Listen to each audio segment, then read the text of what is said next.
Ya, bismillahirrahmanirrahim. Assalamualaikum warahmatullahi wabarakatuh. Untuk yang pembahasan kali ini kita akan belajar di subbab yang ketiga tentang barisan dan deret. Nah, ini ada istilah subbab yang ketiga belajar tentang barisan yang monoton. Di sini kita akan belajar apa istilah ini, karakteristik dan kriteria di dalam barisan monoton itu seperti apa. Pertama-tama, kita akan mengenal dulu barisan yang monoton itu seperti apa sih. Di definisi 3.1 di sini ngomong kalau saya punya barisannya sama seperti yang sebelumnya, xn merupakan barisan dari bilangan real. Kita katakan x itu sebagai yang naik ya, y naik terus, barisan kita itu naik terus gitu. Jika memenuhi pertidaksamaan seperti ini ya, suku pertama, suku kedua, suku ketiga dan seterusnya, dia semakin besar ya, semakin besar. Pertama semakin besar, lebih besar lagi, lebih besar daripada suku kedua atau kurang dari sama dengan suku kedua kurang dari suku ketiga, sampai terusnya berjalan terus sampai tak hingga. Terus kemudian, nah kebalikannya, kita katakan barisan kita itu decreasing atau menurun. Kalau tadi naik, ini turun. Jika memenuhi pertidaksamaan seperti ini, ada suku pertama, suku kedua, ketiga, x1, x2, dia lebih besar ya. Semakin lama barisan kita itu kebalikannya dari yang pertama. Kalau yang pertama itu semakin lama dia semakin besar, maka tandanya dia lebih besar dari. Nah, ini di sini semakin lama barisan kita itu akan semakin kecil ya. X1-nya lebih besar. Nanti semakin kecil karena seterusnya di sini X-nya dia semakin X ke belakang ketika dimasukkan tak hingga di sini dia akan semakin kecil. Oleh sebab itu, berdasarkan sifat yang semakin besar, maka dia barisan yang naik di sini, maka X1, X2-nya komparasinya akan semakin besar. Beda dengan yang semakin turun, berdasarkan suku-sukunya dia yang semakin turun di sini, maka dia dikatakan barisan yang turun. Nah, kita katakan monoton ya, kita katakan monoton barisan kita jika salah satu saja. Bisa naik aja atau turun saja. Bisa salah satu gitu. Karena di sini sifatnya adalah or, jadi bisa salah satu saja, naik saja atau turun saja, itu bisa dikatakan barisan yang monoton. Contoh di sini untuk memperdalam atau memperjelas pemahaman kita ya, coba kita representasikan dalam angka. Contoh barisan yang naik ya, jadi suku pertama dia di sini sebagai x1, di sini sebagai x2, x3, x4, sampai xn di sini sampai x tak hingga di sini. Nah, di sini representasi x1 dan x2 lebih besar mana? Ternyata dia lebih besar yang x2. X2 juga lebih besar dari x3. Jadi karena di 1, 2, 3, 4 yang semakin dia semakin besar, maka dia disebut dengan barisan yang naik. Begitu. Kebalikannya kalau saya mempunyai 1 sebagai suku pertama, setengah suku kedua, sepertiga suku ketiga, seperempat sebagai suku keempat, lama-kelamaan bisa terlihat nih. Genre dari barisan kita itu semakin kecil gitu, semakin kecil di sini. Oleh sebab itu, barisan yang semakin kecil itu yang semakin lama semakin turun, maka disebut dengan barisan turun. Nah, kita bisa lihat. Nah, lalu kemudian barisan yang tidak monoton itu seperti apa? Nah, seperti ini ya, dia naik turun tidak ada berhentinya. Kalau di sini kan pasti meskipun dia berdiri sampai tak hingga, tapi ada ritmenya, dia naik terus atau turun terus. Tapi kalau di sini dia min 1 1 min 1 1 min 1 1, tidak ada berhentinya dan tidak menuju ke satu kejelasan dia naik terus atau turun terus, maka tidak bisa dikatakan dia tidak monoton. Maka dia tidak naik atau tidak turun. Tidak monoton itu tidak naik atau tidak turun. Ini jelas naik turun seperti itu. Nah, berikut ini merupakan barisan yang tidak monoton, namun pada akhirnya dia monoton ya. Min 2, 0, 1. Nah, setelah ini dia langsung monoton lagi gitu. Monoton menuju ke angka yang semakin besar atau semakin kecil. Kalau di sini kan semakin kecil.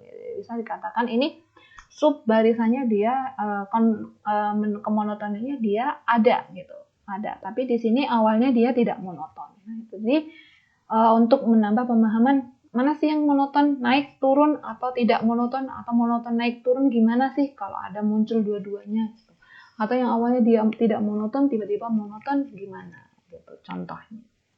Oke, lanjut lagi di barisan yang monoton. Nah, di sini ada istilah ya. Kalau saya punya barisan monoton dan barisan saya itu bilangan real dan barisan saya itu konvergen. Nah, di sini sudah minta kalau dia di sini konvergen dan dia di sini merupakan monoton. Entah naik, entah turun, kita nggak tahu. Yang penting monoton saja. Dan konvergen jika dan hanya jika pasti dia di sini bisa teruji kalau dia terbatas ya. Jadi di sini kalau tadi di awal hanya terbukti kalau punya barisan yang konvergen pasti terbatas. Ternyata di sini diperluas ya. Kalau barisan saya itu dia monoton, entah naik, entah turun, nah dia konvergen pasti dia terbatas gitu. Setelah nalar juga sudah kelihatan gitu bahwasanya kalau barisan saya itu konvergen pasti dia menuju ke satu titik. Titik limitnya itu titik konvergen. Pasti titik limitnya itu sebagai titik berhentinya dia. Otomatis kalau titik berhenti, dia ada genre atau ritmenya, naik turun atau naik terus atau turun terus gitu. Jadi atau teman-teman bisa mengetahui titik tempat berhentinya dia. Karena ada titik tempat berhenti, entah naik terus atau turun terus, pasti dia terbatas gitu. Contoh kalau dia naik terus, ada titik tempat berhentinya di A gitu, pasti dia terbatas di A. Contoh kalau dia misalnya barisannya turun terus gitu, berhentinya di B gitu, pasti dia terbatas juga di B gitu. Oleh sebab itu ada dua kasus di sini. Kalau barisan saya itu terbatas ya, terbatasnya terbatas tapi dia kasusnya yang increasing ya, terbatas ke atas gitu, terbatas ke atas, maka limitnya dia itu merupakan titik supremumnya. Ya, limitnya dia itu sebagai titik supremumnya. Kalau dia terbatasnya ke atas. Misal barisan kita 1 berjalan terus sampai 100 gitu. Nah, 100 ini sebagai batas atasnya dia. Batas atasnya dia. Gitu. Nah, batas atasnya dia itu sebagai supremumnya dia. Sehingga limitnya dia juga berhentinya di angka 100 sebagai titik konvergensinya dia. Gitu. Jadi berhentinya di angka 100, maka terbatasnya di angka 100 juga demikian, sehingga limit dan titik konvergensinya di angka 100. Itu angka yang ketika barisan kalian naik atau terbatas ke atas. Ini kan terbatas ke atas. Nah, berbeda yang terbalik dengan terbatas ke bawah ya. Terbatas ke bawah, maka kalau saya punya barisan yang terbatas ke bawah, limitnya dia itu sebagai apa? Titik di mana dia ketemu di situ merupakan titik infimum. Jadi kalau barisan saya misal berjalan dari 1, berjalan terus sampai 0 gitu, di sini ada setengah, sepertiga gitu dan seterusnya, maka di sini titiknya dia kan barisan ini turun, berbeda dengan kasus pertama 1 sampai 100, ini 1 sampai 0 kan turun terus. Kalau barisan kita turun terus dan limitnya itu merupakan limit sebagai batasnya dia, batas bawahnya dia. Jadi kalau barisan kita turun pasti dia ada batasnya dia. Di sini batas bawah. Nah, batas bawah dia di sini sebagai infimum yang paling besar ya. Di antara batas bawah yang lainnya, karena dia ada batas bawah yang lainnya juga, ini yang paling besar, 0 itu. Maka titik infimumnya dia sebagai titik berhentinya merupakan titik limitnya dia. Oleh sebab itu, barisan yang turun terus atau naik terus, pasti dia terbatas ke atas atau ke bawah. Kalau barisan naik, berarti terbatas ke atas. Kalau barisannya turun, berarti terbatas ke bawah. Nah, titik tempat berhentinya dia di atas atau di bawah tadi itu sebagai titik infimum atau supremum. Nah, dua titik itu sebagai titik limit sekaligus sebagai titik konvergensi dari barisan yang naik terus atau turun terus. Untuk pembuktian dari dua perbedaan kasus yang naik dan turun dari konvergensinya tadi, limitnya tadi itu cukup panjang pembuktiannya. Nah, karena fokus kita di barisan yang monoton itu hanya ada 2, yaitu naik dan turun saja. Jadi di sini kita akan fokuskan di sana dan nanti di belakang akan ada sedikit ilustrasi untuk memahamkan ya, memahamkan monoton sequence itu seperti apa. Nah, dapat dilihat di teorema sebelumnya bahwa barisan yang konvergen haruslah terbatas. Di teorema sebelumnya sudah dibuktikan kalau konvergen pasti dia terbatas. Sudah dibuktikan. Sebaliknya, jika diberikan X merupakan barisan yang monoton, nah, di sini lanjut lagi. Premi kita harus dibuktikan. Kalau yang monoton, pasti dia terbatas. Gitu. Nah, di sini masih harus kita yakinkan lagi. Jika X naik, ya, kalau yang monoton itu kan ada 2 kasus, naik dan turun. Nah, ini naik dulu. Ya, untuk naik dan untuk turun gitu. Nah, untuk naik dan untuk turun kita harus buktikan gitu. Nah, pertama untuk kasus di mana X itu terbatas tapi barisan naik. Ya, di sini kita mau buktikan dulu yang naik dulu. Ya, karena ada 2 kasus. Karena X itu naik, ya barisan yang naik. Nah, maka X itu terbatas ya, karena dia merupakan XN itu barisan yang terbatas. Kenapa? Karena dia konvergen. Kenapa konvergen? Limitnya tadi sudah ada gitu. Karena X-nya terbatas, maka terdapat bilangan asli M. Ya, M itu sebagai batasnya dia. Ya, kalau dia merupakan XM itu kurang dari sama dengan, maka dia terbatas ke atas saja di sini gitu. Jadi di sini karena barisan kita naik, kenapa tidak dibatasi ke bawah? Nah, yang kebatas ke bawah nanti ada pembuktian yang kedua. Ya, khusus kasus naik, maka dia terbatas di angka yang paling tinggi saja, yaitu M. Nah, berdasarkan sifat kelengkapan sebelumnya, kelengkapan bilangan real, bahwa bilangan-bilangan yang terbatas ke atas, mentok di angka di atas, itu ternyata dia mempunyai X bintang. Ya. X star di sini sebagai titik supremumnya dia. Supremum itu apa? Batas atas yang paling kecil. Jika saya punya barisan di sini, di sini ada batas atasnya. Karena di sini ada batas atas yang lainnya yang lebih besar. Karena kita bahasanya jangkauannya di sini, maka disebut batas atas yang paling kecil di antara barisan kita saja. Nah, ini sebagai X bintang atau X star di sini. X star di sini sebagai supremum dan akan ditunjukkan benar nggak ya, ini kan masih menjadi pertanyaan, benar nggak X bintang ya yang sebagai titik supremum itu sebagai titik limitnya. Teorema ini ngomong bahwasanya kalau barisan naik pasti dia punya supremum dan supremumnya dia merupakan titik limitnya. Ini masih menjadi pertanyaan yang harus kita buktikan di dalam pembuktian kali ini. Nah, jika diberikan epsilon positif, maka ya kalau ada epsilon positif maka ada X bintang itu kurang dari epsilon. Ya, X bintang kurang dari epsilon bukan merupakan batas atas dari himpunan. Kenapa? Karena X bintang di sini sebagai batas atas. Nah, kalau misalnya X bintang ini angka 5 gitu, 5 dikurangi 2 kan pasti bukan merupakan batas atas karena ada angka 5 yang lebih tinggi di sini. Ya, angka 5 yang maka di sini X bintang dikurangi epsilon bukan merupakannya. Di sini makanya bukan merupakan batas atas dari barisan kita. Oleh sebab itu ada XK. Nah, kita ambil XK yang lain sedemikian sehingga XK berada yang lebih tinggi. Nah, kalau di sini misalkan ada X min epsilon, di sini saya ambil XK yang lebih tinggi lagi. Katanya X min epsilon bukan merupakan batas atas. Saya ambil yang lebih tinggi lagi di sini, gitu ya. Faktanya bahwa X merupakan barisan yang naik. Yang akibatnya otomatis nih, kalau K teman-teman bisa ambil berapapun nilai N, karena N itu berjalan dari 1 sampai tak hingga ya, pasti N itu yang paling besar dibandingkan dengan K. Otomatis suku di K itu pasti dia berada di lebih kecil daripada suku ke N. Ya, oleh sebab itu tandanya di sini dia yang paling besar dia di XN. Kenapa? N-nya di sini jauh lebih besar. Karena barisan naik terus gitu. 1, 2, 5, 8 gitu. Jadi 5 sama 8 pasti lebih besar yang ke-8. Karena N-nya diambilnya yang suku ke-8 daripada suku ke-5.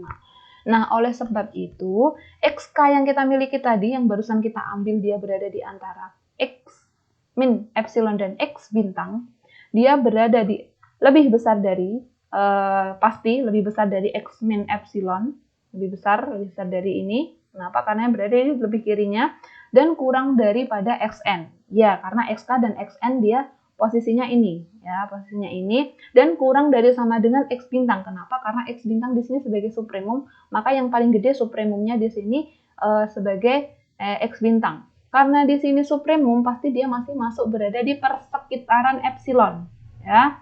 Syarat dari supremum itu harus masih berada di persekitaran epsilon. Karena di sini ada masih persekitaran epsilon, maka di sini ada X plus epsilon dan X min epsilon sebagai persekitaran dari supremum kita. Oleh sebab itu di sini ada X bintang plus epsilon. Jadi urutannya seperti itu. X bintang min epsilon awalnya XK lebih besar dari X bintang min epsilon. Saya ambil XK-nya ternyata N dan K perilakunya lebih besar N.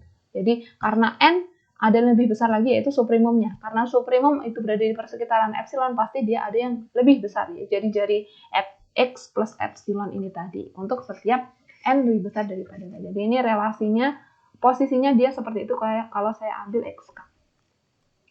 Selanjutnya ya, kalau sudah punya relasi XK seperti tadi, kita bisa lihat nih, ternyata XN yang saya ambil, barisan saya, dengan X bintang, yang X bintang itu merupakan supremum.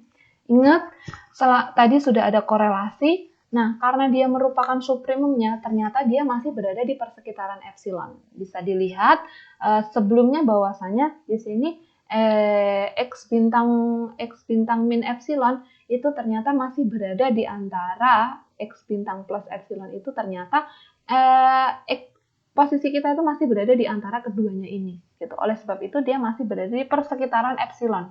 Jadi barisan kita ternyata masih berada di persekitaran epsilon, yaitu epsilon positif dan negatif dari X bintang sebagai suprimum itu tadi. Oleh sebab itu di sini tandanya kurang dari epsilon, karena masih berada di epsilon positif dan negatif.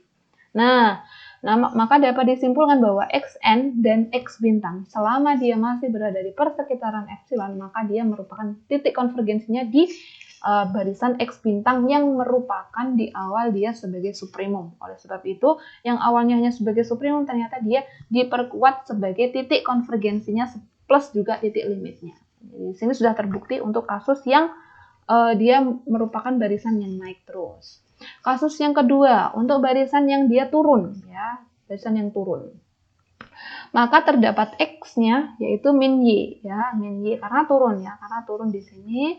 Terus akan ditunjukkan ya dalam pembuktian A bahwa yang tadi sudah gitu, yang tadi sudah diketahui. Kalau mau ditunjukkan lewat infimum bisa gitu. Coba kita mau yang sudah ada di atas ya, dari Xn yang sudah kita punya, kita berbanding terbaliknya ya, kita negatifkan, otomatis kan semakin turun gitu kan. Jadi suprimumnya dari yang semakin turun itu kita sebut sebagai limitnya dia. Kita mau buktikan ini. Nah, limit X sama dengan min limit Y, karena di sini bisa berlaku ya sifat limit yang awalnya dia seperti ini, kita bisa keluarkan ya, limit min Y min limit Y. Maka akan diperoleh suprimum dari min Y ya, barisan yang awalnya kita naik tapi kita negatifkan jadi turun, jadi dia sama saja kalau langsung membuktikan ke infimum. Tapi pola pikirnya kalau yang awalnya dia positif, kita negatifkan akan semakin turun, maka suprimum yang akan mau kita cari di min Yn sama aja kita akan mencari infimum dari Yn itu sendiri. Begitu.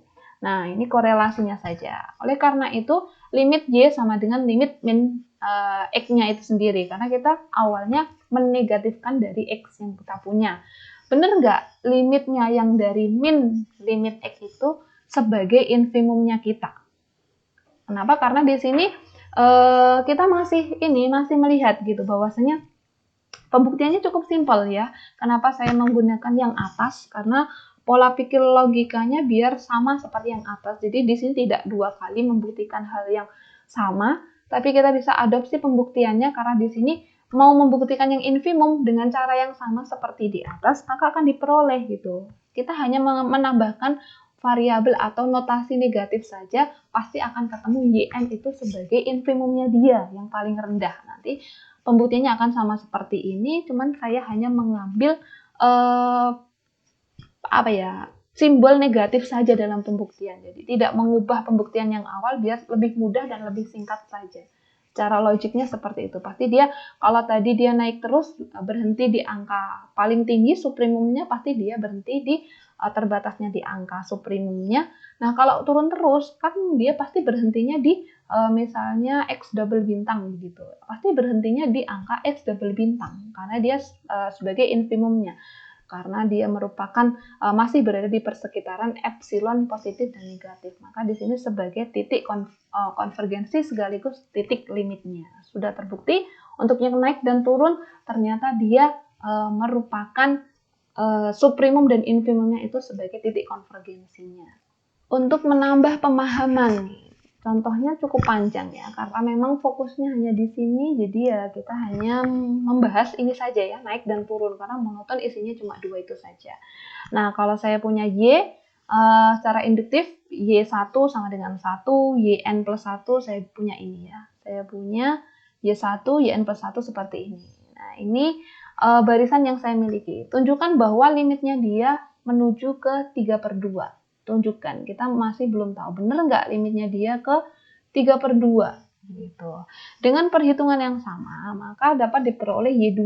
Kalau Y1 itu 1, Yn plus 1 itu rumusnya seperti ini ya, 1/4 2 Yn plus 3. Nanti Yn plus 2, nah N-nya di sini diganti N plus 1 ya. Jadi di sini ketemunya berarti 1/4 2 Yn plus 1 plus 3. Nah, N plus 1-nya kan ini, gitu. N plus 1-nya ini udah dimasukkan di sini, variabel Yn plus 1. Maka akan ketemu Y2-nya sama dengan 5/4. Tinggal dimasukkan N-nya angka berapa, gitu. Nah, dimasukkan angkanya, kalau N-nya 1, ya sudah dimasukkan angka 1. Kalau angka 2 ya sudah dimasukkan angka 2 begitu. Atau representasinya biar supaya lebih mudah, yn plus 1 ya kalau diambil angka 1 kan ini sudah ya. Ambil angka 2 maka ketemunya ya y di sini kan 2 plus 1 berarti y3 gitu, bisa dicari gitu. Berarti kalau di sini kalau dimasukkan n-nya sama dengan 3, maka bisa dicari di sini y-nya y4 begitu. Begitu seterusnya kita bisa cari. Di sini y2-nya bisa dimasukkan angka y-nya ketika dimasukkan angka 2 begitu. Jadi ya sudah ketemu y2-nya 5/4. Jadi masukkan variabel n-nya diganti angka 1, 2, 3 dan berjalan terus. Nah, dari sini ketahuan bahwa Y1 nilainya 1. Y2 nilainya 5/4. Nah, 5/4 di sini kan kurang dari 2. Jadi, Y1 dan Y2 korelasinya seperti ini. Akan ditunjukkan benar nggak Yn-nya itu kurang dari 2. Gitu. Kenapa yang diambil angka 2 ya? Yang paling dekat saja. Yang paling dekat dari angka 1 dan 2. Gitu. Dengan cara induksi yang kemarin pertemuan pertama awal sudah kita cari tahu gimana cara membuktikan ya. Salah satu alat untuk membuktikan induksi itu seperti apa ya, kita tinggal menggunakan saja ya induksi matematika. Untuk N1 bisa terbukti, N2 bisa terbukti ya. Sekarang saya ambil N sama dengan K ya, YK kurang dari ya, ini untuk kasus N sama dengan K ya, N sama dengan K.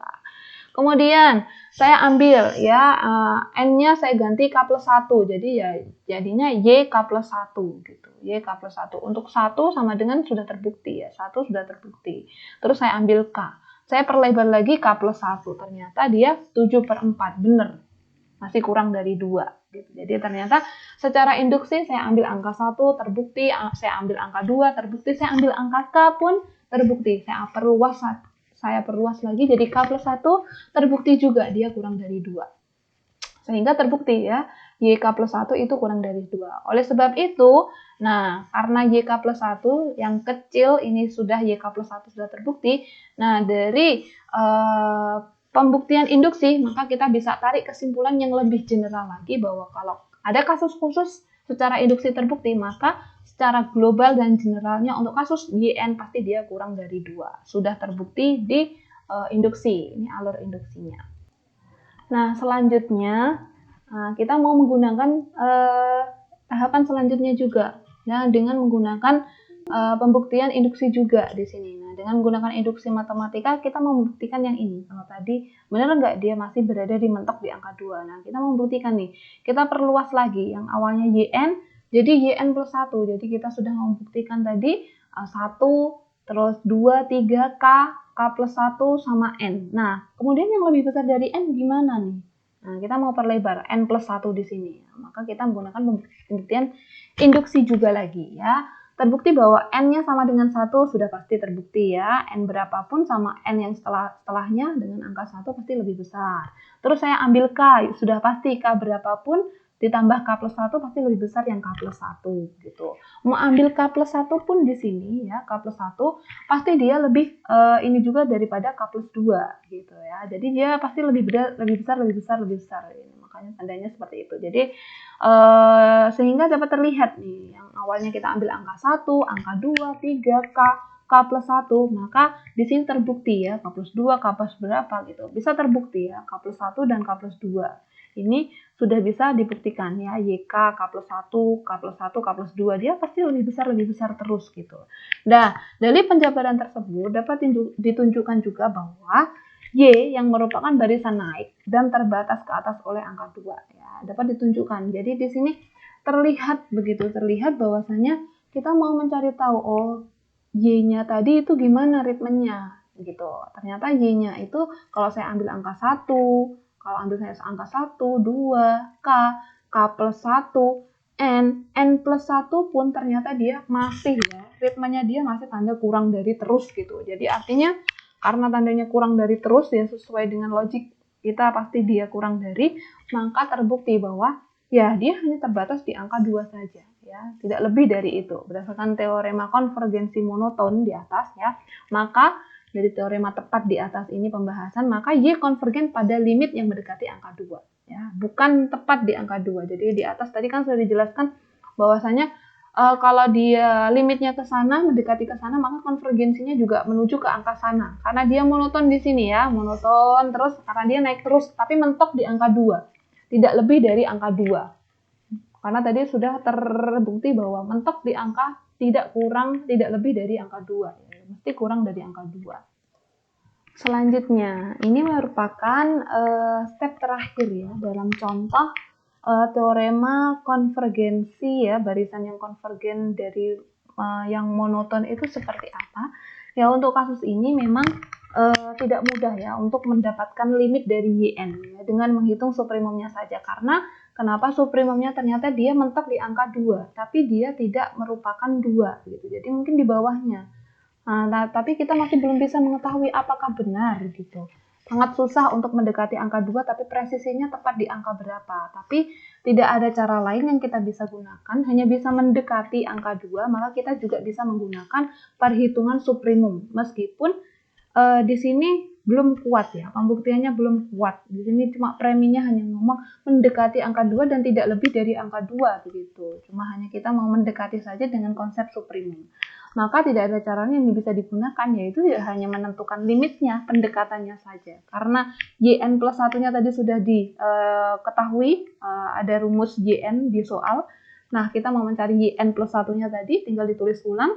Nah, suku ke N-nya, ya sekarang kita ambil kenapa satu tail di sini, satu, jadi suku pertama kan tadi angka 1 selalu. Jadi ya kita satu tail saja, jadi satu di sini tidak mempengaruhi perhitungan, jadi satu tail saja, jadi hanya main ke suku kedua, 3, dan selanjutnya untuk YN plus 1 rumusnya ini. Nah, dari situ kita ngomong, tadi sudah terbukti bahwa kita sudah tahu bahwa di sini sebagai limitnya dia, ya, Y itu sebagai limitnya dia, sehingga Y itu sebagai limit dari Y1-nya itu tadi, dan limit sebagai limitnya Y-nya itu sendiri, gitu. Sehingga akibatnya di sini Y-nya itu ya limit dari ini semua, gitu. Limit dari ini semua.